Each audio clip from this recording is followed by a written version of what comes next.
Assalamualaikum warahmatullahi wabarakatuh dan salam sejahtera. Pada hari ini, kumpulan kami akan membentangkan tajuk Rasulullah SAW sebagai Gurun Agung Ihsan.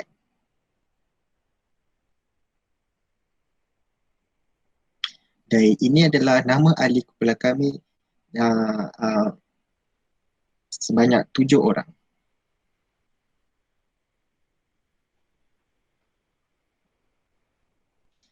Dan ini adalah isi-isi tajuk berkenaan, iaitu yang pertama adalah akhlak Rasulullah SAW dalam menyampaikan dakwah atau pendidikan.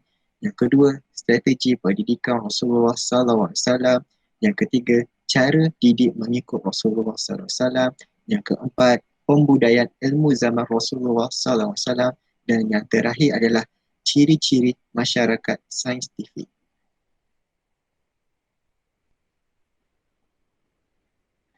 Berkenaan dengan pengenalan ini, saya akan memberi kepada rakan saya iaitu Nur Syakir Iman berkenaan akan membentangkan pengenalan. Assalamualaikum. Nama saya Nur Syakir Iman bin Razali dan nombor matrik saya 19BB03002. Saya akan membentangkan biografi dan latar belakang Rasulullah SAW. Nama penuh Rasulullah ialah Muhammad bin Abdullah bin Abdul Muttalib bin Hashim bin Abdul Manaf bin Qusay bin Kilab.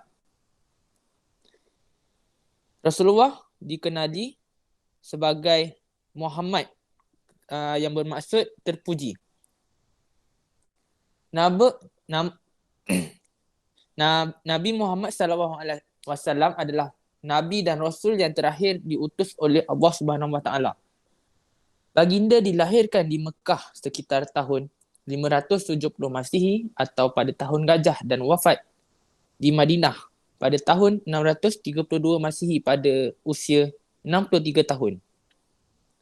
Nama ayah baginda ialah Abdullah bin Abdul Muttalib dan nama ibu baginda ialah Aminah binti Wahab. Abdullah bin Abdul Muttalib wafat ketika Nabi Muhammad SAW di dalam kandungan ibunya dan Aminah binti Wahab pula wafat ketika baginda berusia 6 tahun. Secara tidak langsung, baginda menjadi anak yatim piatu. Rasulullah dipelihara oleh seorang ibu susuan iaitu Halimah As-Sadiah yang menjaga baginda selama beberapa tahun di kampung halamannya di pergunungan. Selepas ibu susuannya meninggal, baginda dijaga oleh Abdullah Muttalib tetapi beliau wafat semasa umur Nabi berusia 8 tahun. Abu Talib pula menggantikan tempat Abdullah Muttalib untuk menjaga Nabi Muhammad SAW ketika baginda bersama Abu Talib selalu mengembala kambing di sekitar Mekah dan meneman Abu Talib dalam urusan perdagangan ke negeri Syam. Seterusnya, saya menyampaikan isi akhlak Rasulullah SAW dalam menyampaikan dakwah atau pendidikan kepada Alif Daniel.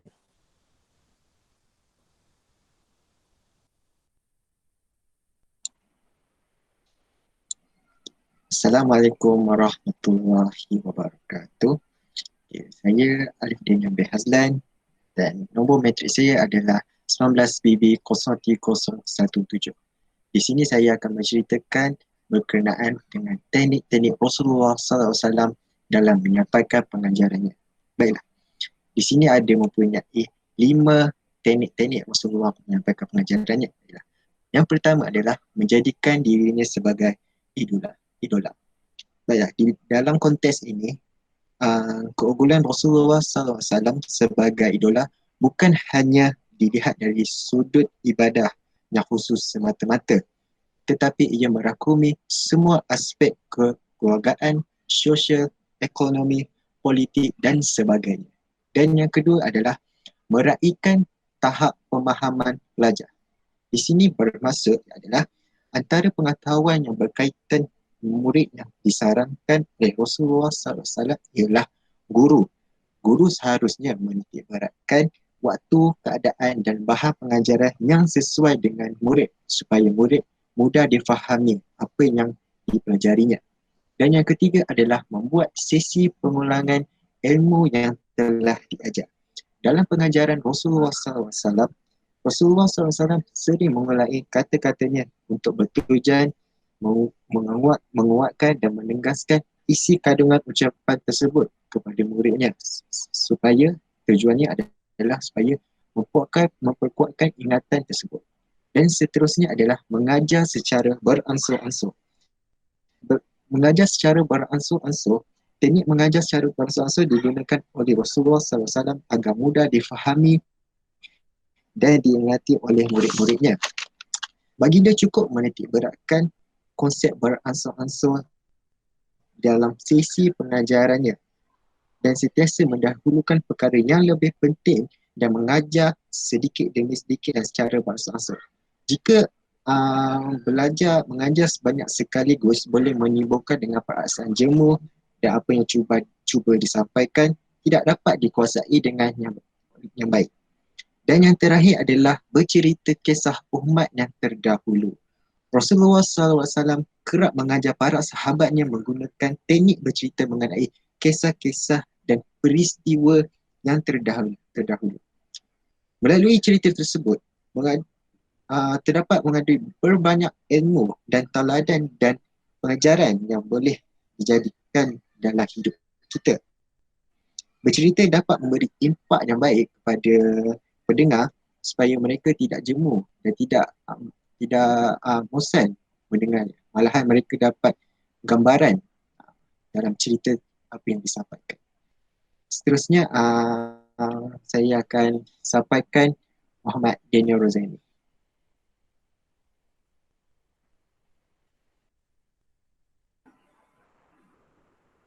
Bismillahirrahmanirrahim. Assalamualaikum. Nama saya Muhammad Daniel Rozaini. Saya akan membentangkan tentang subtopik strategi pendidikan Rasulullah SAW. Dalam topik ini saya akan menceritakan bahawa bagaimana Rasulullah SAW menyampaikan dakwah atau didikan agama Islam bermula daripada Mekah. Sampailah agama Islam berdiri megah sekarang. Okay. Rasulullah SAW merupakan seorang insan yang sangat penyabar dalam menyampaikan dakwah. Pelbagai yang telah dihadapi beliau semasa berdakwah di Mekah agar masyarakat menerima Islam sebagai agama mereka dan meninggalkan penyembahan berhala. Rasulullah SAW pertama sekali bermula mendakwah di Mekah. Pada waktu itu, pemerintah Mekah dan masyarakat Mekah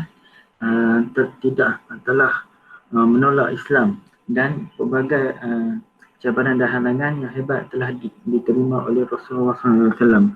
Mereka masih setia dengan pemuliaan berhala daripada menerima dakwah Rasulullah SAW.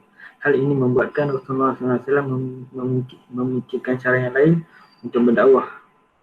Dan oleh sebab itu, baginda telah menyusun beberapa strategi, iaitu berhijrah ke Habsyah dan Taif, mengadakan perjumpaan dengan orang Yathrib, berhijrah ke Madinah dan menubuhkan sebuah negara Mekah. Rasulullah SAW juga berhijrah ke Taif untuk menyampaikan dakwah. Tetapi semasa di sana, beliau telah dilempar oleh batu dan kayu oleh penduduk di sana.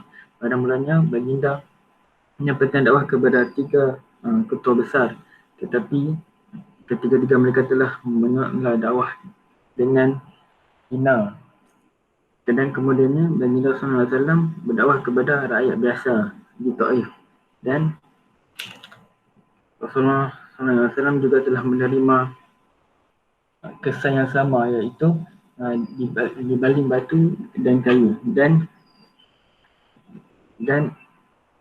diejek dengan menggunakan perkataan-perkataan yang kasar. Yang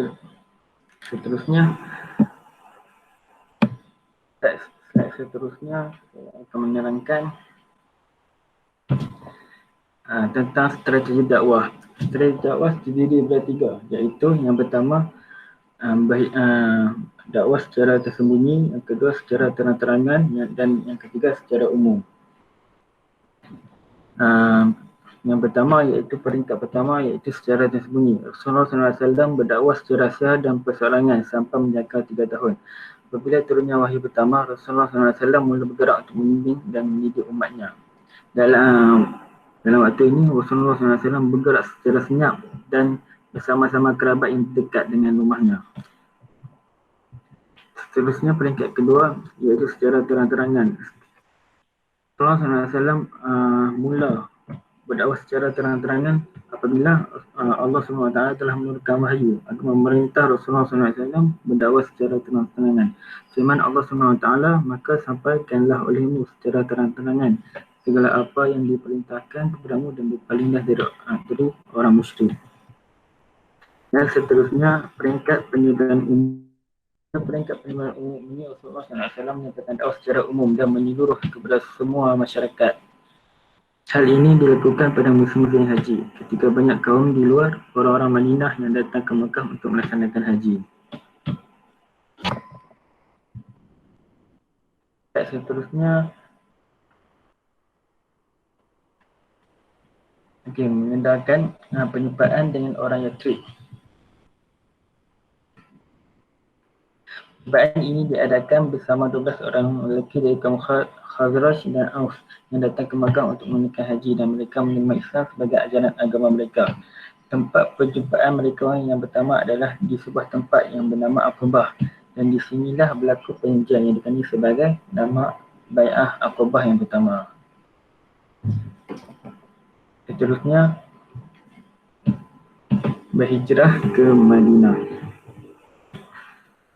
Agama Islam semakin berkembang, termasuklah kaum Yathrib yang menerima dakwah Islam. Mereka balik ke Madinah dengan membawa dakwah Islam. Bermula dari sinilah agama Islam terus berkembang dan masjid dan tempat-tempat pendidikan Islam mula dibina dan kebanyakan semua penduduk di sana telah memeluk Islam kecuali kaum Yahudi. Seterusnya,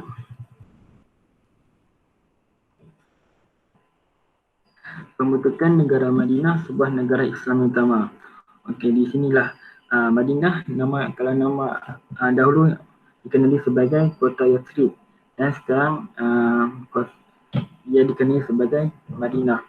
Setelah Rasulullah SAW mencuba banyak cara untuk berdakwah di Mekah, penentangan dan cabaran yang dihadapi oleh baginda Rasulullah SAW sangat kuat dan Mekah tidak lagi sesuai sebagai tempat untuk agama Islam berkembang.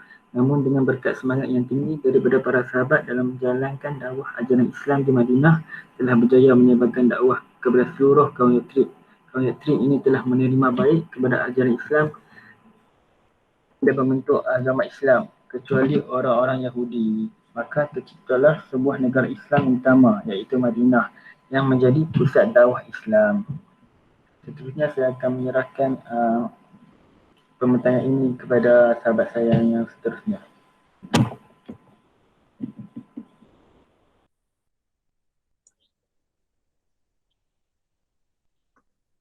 Assalamualaikum warahmatullahi wabarakatuh. Terima kasih untuk saudara Muhammad Daniel tentang penerangan yang menarik tadi. Sekarang saya akan menerangkan sedikit cara didik mengikut Rasulullah SAW. Cara didik Rasulullah SAW terdapat 7 cara. Yang pertama, penerangan yang jelas. Dakwah perlu digerakkan secara hikmah dan bijaksana mengikut kadar kemampuan kelompok sasaran dakwah. Dakwah tidak wajar dipersulitkan dengan bebanan yang bertentangan dengan kemampuan sasaran dakwah. Oleh itu, Rasulullah menggunakan pendekatan iaitu penerangan yang jelas. Dalam penerangan yang jelas ini,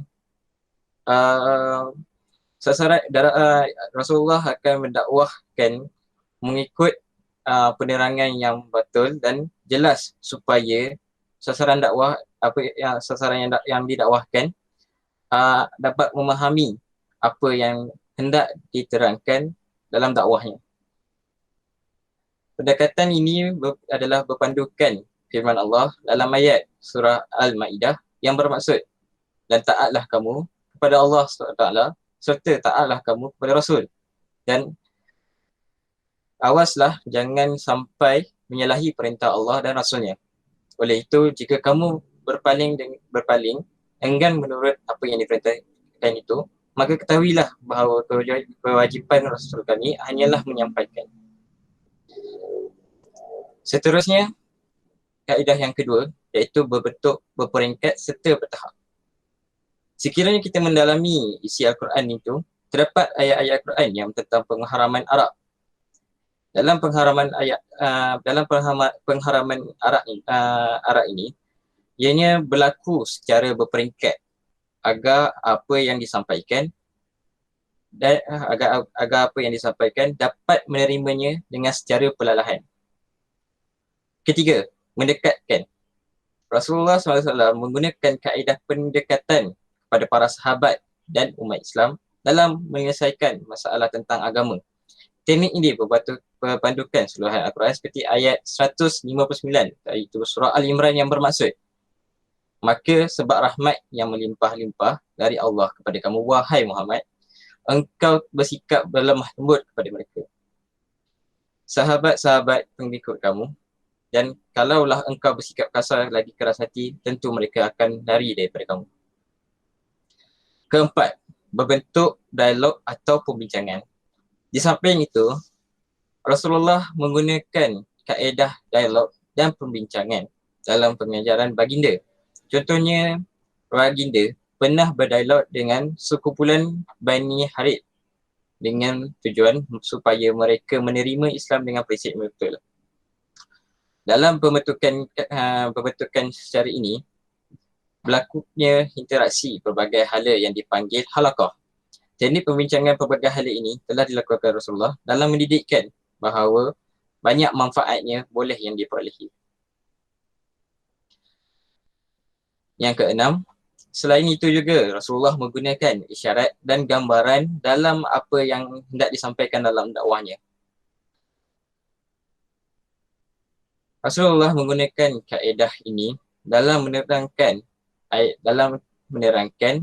surah An-An'am ayat 153 yang bermaksud bahawa yang kami perintahkan ini adalah jalanku yang lurus, maka ikutilah dia. Dan janganlah kamu mengikuti jalan-jalan yang lain, kerana jalan-jalan yang mencerai-beraikan kamu dari jalannya. Yang demikian itu diperintahkan oleh Allah kepada kamu agar bertakwa. Untuk memberi pemahaman yang jelas tersebut, Rasulullah telah melukiskan garisan supaya mudah dipahami. Yang ketujuh, membentuk jiwa rohani. Ilmu itu adalah cahaya, dan cahaya tidak akan memasuki dalam hati yang penuh maksiat. Rasulullah memandangkan bahawa pendidikan harus diawali dengan pembentukan jiwa dan keimanan terlebih dahulu. Hal ini pendidikan tidak diawali dengan pembentukan jiwa dan keimanan, maka hasilnya dalam menyampaikan matlamat pendidikan itu tidak akan tercapai. Maksudnya ilmu yang disampaikan itu hanya dalam kelas sahaja dan sekadar untuk peperiksaan, dan bukannya untuk digunakan sebagai amalan dalam menumpuhi hidup mereka seharian. Guru merupakan bukan sekadar guru, bahkan mereka juga seorang pendidik. Hal ini berlaku di mana penyebaran ilmu Islam, Rasulullah SAW mengajar akidah dan memberikan penekanan dan menanam rasa keimanan kepada Allah SWT di akal dan di jiwa umatnya. Setelah matlamat ini dicapai, Rasulullah menumpukan pula bidang penderupakan aspek akhlak yang berkaitan dengan sistem nilai tika laku dan pergerakan psikomotor murid, dibimbing agar sesuai dengan keimanan dan keyakinan yang dipegang oleh mereka. Seterusnya saya akan sampaikan kepada saya akan berikan topik seterusnya kepada Muhammad Hatim Fati dalam menceritakan tentang pembudayaan ilmu zaman Rasulullah SAW. Assalamualaikum warahmatullahi wabarakatuh. Nama saya Hatim Fati bin Muhammad Raid. Saya akan membincangkan tentang pembudayaan ilmu zaman Rasulullah SAW. Budaya ilmu bermaksud kewujudan satu keadaan atau suasana yang menunjukkan setiap lapisan masyarakat, baik secara langsung ataupun tidak langsung, dengan kegiatan-kegiatan keilmuan pada setiap kesempatan atau peluang. Dalam hal ini, segala tindakan manusia baik pada tahap individu, lebih-lebih lagi di peringkat masyarakat, diputus dan dilaksanakan berdasarkan ilmu pengetahuan. Seterusnya, sejarah perkembangan institusi ilmu pengetahuan. Ianya mempunyai 3 institusi. Yang pertama, institusi pendidikan khutab. Institusi khutab ini wujud sejak sebelum kedatangan Islam, bertujuan untuk memberi pelajaran peringkat rendah kepada anak-anak. Yang kedua, institusi masjid-masjid. Institusi masjid-masjid memainkan peranan penting dalam proses penyebaran ilmu. Semakin luas negeri-negeri Islam ditaluki, maka semakin banyak masjid yang didirikan. Yang ketiga, perpustakaan. Perpustakaan boleh dibahagikan kepada 3 jenis, iaitu perpustakaan umum, semi umum dan peribadi. Perpustakaan umum biasanya didirikan di sekolah dan madrasah bertujuan sebagai muta'ah dan murojaah. Perpustakaan semi umum pula biasanya didirikan oleh khalifah-khalifah dan raja-raja tertentu bertujuan untuk mendekatkan diri mereka kepada ilmu pengetahuan. Yang terakhir, perpustakaan khusus pula biasanya didirikan oleh golongan ulama dan ahli sastrawan. Ianya khusus untuk keperluan mereka sendiri. Seterusnya, kepentingan ilmu. Melahirkan insan yang seimbang. Insan yang baik dan seimbang itu ialah manusia yang dapat menilai atau mengukur sesuatu perkara itu baik atau buruk mengikut ukuran neraca Islam. Yang kedua, melahirkan masyarakat yang berilmu. Matlamat ke arah pembudayaan ilmu ialah melahirkan masyarakat yang berilmu dan cintakan ilmu. Masyarakat yang ingin kebenaran dan meletakkan ilmu pada kedudukan yang tinggi. Yang ketiga, melahirkan masyarakat yang berketerampilan. Masyarakat yang berbudaya ilmu adalah masyarakat yang mampu menangani segala permasalahan dan segala tugas yang diamanahkan, kuat bekerja, istiqomah terutamanya dalam hal-hal yang memerlukan ilmu sebanyaknya. Yang ketiga, melahirkan masyarakat yang berakhlak dan bermoral. Hasil atau kesan masyarakat berbudaya ilmu itu ialah mampu membina negara dan bangsa yang bertamadun. Pendidikan dan penghayatan ke atas ilmu akan melahirkan kepakaran yang diperlukan untuk menuju sebuah negara maju dan berwawasan. Seterusnya, saya akan memberikan kepada Juan Haris.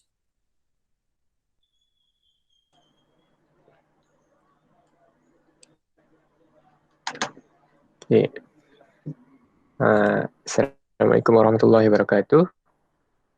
Nama saya John Haris Al-Jufri bin Jiriza, nombor matrik 19 BB 03-014. Okay, saya akan menerangkan tentang ciri-ciri masyarakat saintifik. Masyarakat saintifik bermaksud masyarakat yang berdaya cipta, berpandangan jauh dan mampu memanfaatkan teknologi masa kini untuk membangunkan negara. Sistem pendidikan melalui sistem persekolahan merupakan elemen yang paling penting bagi sesebuah negara dalam usaha menuju ke arah membangunkan masyarakat dari segi ekonomi, politik dan sosial. Antara langkah untuk melahirkan masyarakat saintifik adalah pelaksanaan reformasi dalam sistem pendidikan negara.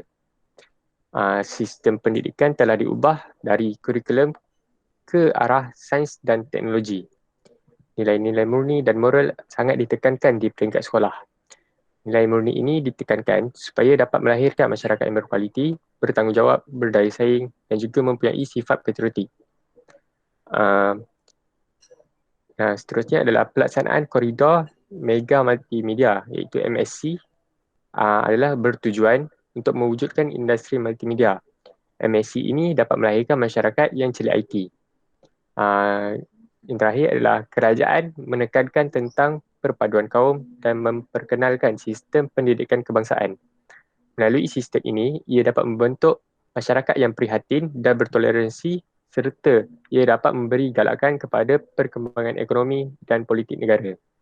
Okay, seterusnya saya akan menyampaikan kepada presenter seterusnya iaitu Amirul Syafiq.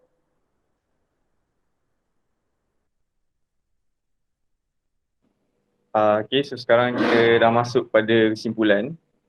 Okay, Rasulullah SAW adalah contoh ikutan terbaik bagi seluruh umat manusia.